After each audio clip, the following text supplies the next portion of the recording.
You probably wouldn't believe this, and I don't blame you, but I got a project done on the Camaro. I test fit and fabricated some brackets so that I could fit 13.4-inch Corvette brakes on a Camaro axle housing with the Blazer e-brake that's super cheap. And the other nice thing, other than being cheap, about those Blazer backing plates is that I can put Blazer 11.6-inch rotors on here and run my 15-inch drag wheels. This should also be a valid recipe for any old GM 10 bolt from like a G-body, or I think even Chevelle's, and S10 Blazer, obviously. And if you don't plan on switching back and forth from Blazer brakes to Corvette brakes, it's a little bit easier and you can skip the whole time cert step that I'm doing here.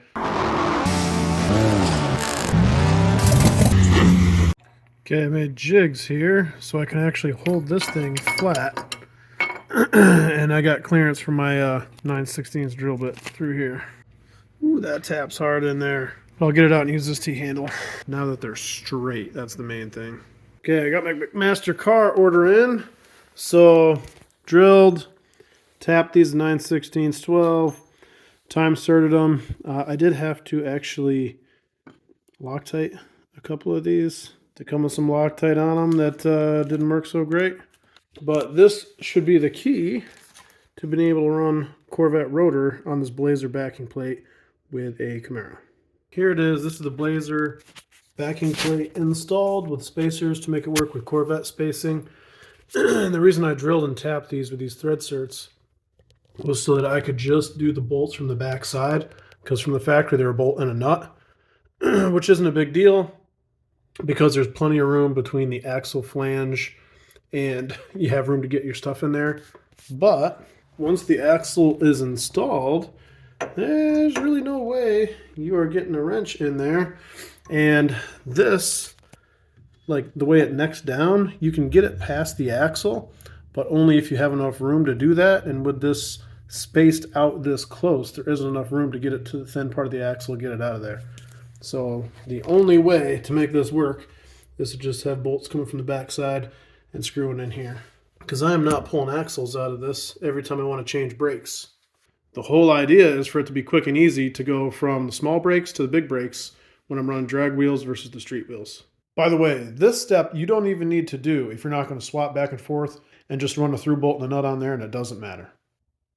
Okay, now I got the Corvette rotor on here, and you can see why I had to space it out so that the e-brake shoe actually hits the little drum inside the rotor hat itself, which means the bracket that I got to make to use this Corvette caliper, I'm going to have a little bit of offset in it, but not a big deal.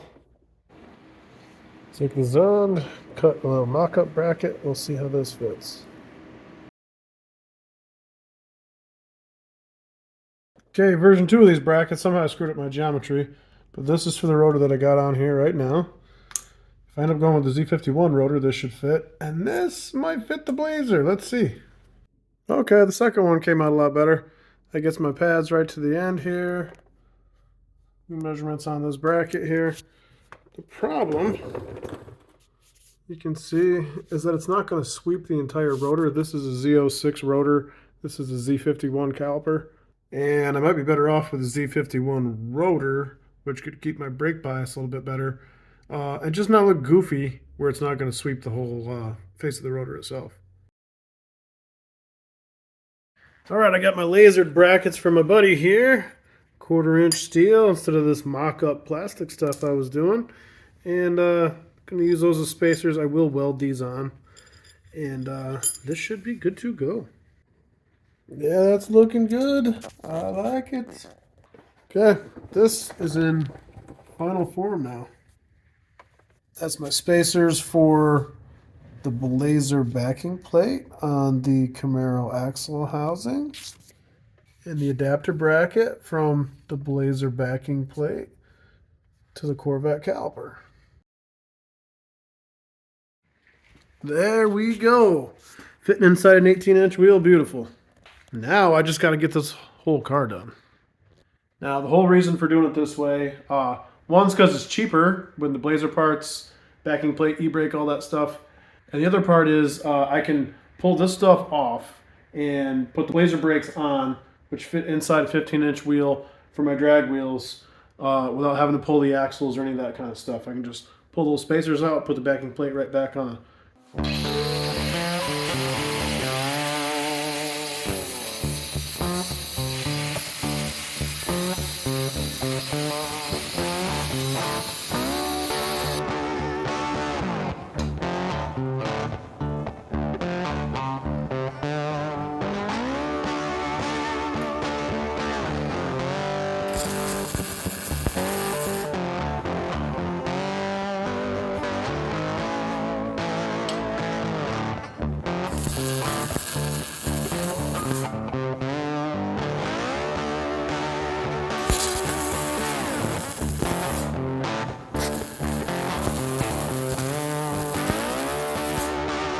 Okay, these turned out halfway decent. Gonna take these to the belt sander at work. Main thing I had a little bit of concern about was, are they still gonna be flat? And they look beautifully flat. I can also check these on the surface plate we have at work to make sure, but they look beautiful. Okay, I hit these with the belt sander and then just touched them to the Scotch-Brite wheel that we got to deburr the edges. And I'm super happy with that. These will look good once I paint them. And I'm still planning on trying to anodize these calipers blue, see how that comes out. So watch for that coming up. And if it doesn't go well, who knows? My buddy Boner has done some Corvette calipers just with paint and then 2K clear. And those come out looking really nice too. So that's my fallback plan. And here are a couple things that don't work in case you're wondering. Originally, I just wanted to run the Blazer caliper on the Corvette rotor here. The problem is it's not thick enough. It looks like there's plenty of room here, but once you get the pad bracket on there and the brake pads in, there's not enough room for this thicker rotor. The Corvette rotor is 1 inch thick and the Blazer rotor is only 3/4. And that is enough of a difference to screw that up. So then I thought, let's make a bracket to adapt the Blazer backing plate to the Corvette caliper with the Blazer rotor. But that doesn't work either. Don't know how well you'll be able to see this, but the ears for the Blazer backing plate hit on the ears for the Corvette caliper, and it's nowhere close to being sitting down as far as it should. So that means I'm going to have to bleed brakes when I switch back and forth between the Corvette setup and the Blazer setup, but I'll just put some speed bleeders on there. I'm also going to Google and see if I can find like a quick connect for the brake hoses. My truck clutch hydraulic line had a quick connect on it. That's also real high pressure, so I would think that's probably fine. I'm going to Google it. So way back in like 2007, when I first bought this car, I pioneered the Blazer brake swap, taking like that 2000 to 2005-ish Blazer rear brake setup and making it work on these Camaros with the staggered shocks. By using some 2-wheel drive pieces and 4-wheel drive pieces on the other side, you get the caliper on the trailing and the leading edge, and it clears the staggered shocks on these. So a lot of the old disc brake kits that you could buy for these, you have to relocate the shocks. And when the shocks are no longer staggered, it wants to wheel hop more. So this was a cheap, easy way to get a nice aluminum caliper, good stopping power, the good internal drum e-brake. I shared it on Nasty Z28 when I first figured it out.